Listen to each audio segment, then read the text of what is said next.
Hello, today I'm going to read an extract from White Fang. It's from part 2, chapter 2, written by Jack London. And White Fang is the story of an animal who's 3/4 wolf and 1/4 dog. And his parents are a she-wolf and One Eye.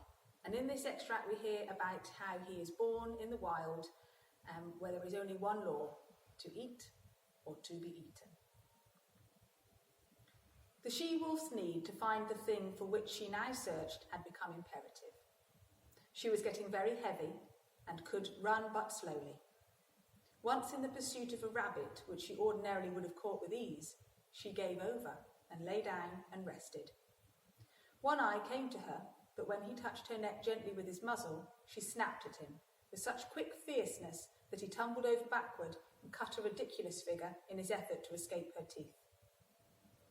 Her temper was now shorter than ever, but he had become more patient than ever and more solicitous.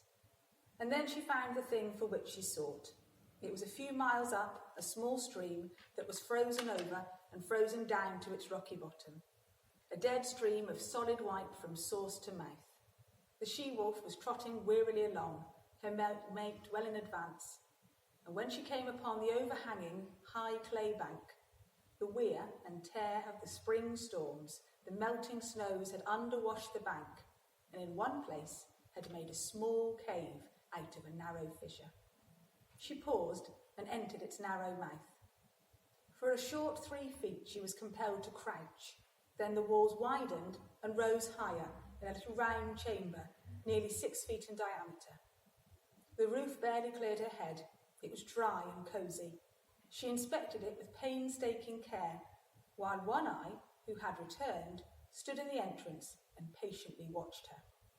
She dropped her head with her nose to the ground and directed toward a point near her closely bunched feet. And around this point she circled several times.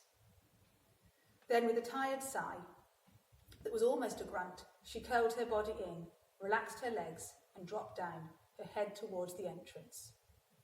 One Eye, with pointed, interested ears, laughed at her, and beyond, outlined against the white light, she could see the brush of his tail waving good-naturedly. Her own ears, with a snuggling movement, laid their sharp points backwards and down against the head for a moment, while her mouth opened and her tongue lolled peaceably out. And in this way she expressed that she was pleased and satisfied. One Eye was hungry. Though he lay down in the entrance and slept, his sleep was fitful. He kept waking and cocking his ears at the big bright world without, where the April sun was blazing sun across the snow. Then he dozed. His ears would steal the faint whispers of hidden trickles of running water, and he would rouse and listen intently. The sun had come back, and all the awakening Northland world was calling to him. Life was stirring. The feel of spring was in the air, the feel of growing life under the snow, of sap ascending in the trees, of buds bursting the shackles of the frost. He cast anxious glances at his mate, but she showed no desire to get up. He could resist the call of the world no longer. Besides, he was hungry. He crawled over to his mate and tried to persuade her to get up, but she only snarled at him, and he walked out alone into the bright sunshine to find the snow surface soft underfoot and the travelling difficult. He went up the frozen bed of the stream, where the snow, shaded by the trees, was yet hard and crystalline. He was gone 8 hours. He came back through the darkness hungrier than when he had started. He had found game, but he had not caught it. He paused at the mouth of the cave with a sudden shock of suspicion. Faint, strange sounds came from within. They were sounds not made by his mate, and yet they were remotely familiar. He bellied cautiously inside, and was met by a warning snarl from the she-wolf. This he received without perturbation, and though he obeyed it by keeping his distance, but he remained interested at the other sounds, faint, muffled, sobbings and slubberings. His mate warned him irritably away, and he curled up and slept in the entrance. When morning came and a dim light pervaded the lair, he again sought after the sort of his remotely familiar sounds. There was a new note in his mate's warning snarl. It was a jealous one, and he was very careful in keeping a respectful distance. Nevertheless, he made out, sheltering between her legs, against the length of her body, 5 strange little bundles of life, very feeble, very helpless, making tiny whimpering noises with eyes that did not open to the light. He was surprised. It was not the first time in his long and successful life that this thing had happened. It had happened many times, yet each time it was as fresh a surprise to him as ever. His mate looked at him anxiously. Every little while she emitted a low growl, and at times, when it seemed to her he approached too near, the growl shot up in her throat to a sharp snarl. Of her own experience, she had no memory of the thing happening, but in her instinct, which was the experience of all the mothers of wolves, there lurked a memory of fathers that had eaten their newborn and helpless progeny. It manifested itself as a strong within her, and it made her prevent one eye from more closely inspecting the cubs he had fathered. But there was no danger. Old One Eye was feeling the urge of an impulse that was, in turn, an instinct that had come down from all fathers of wolves. He did not question it, nor puzzle over it. It was there in the fibre of his being. It was the most natural thing in the world that he should obey it by turning his back on his newborn family, trotting out and away on the meat trail whereby he lived.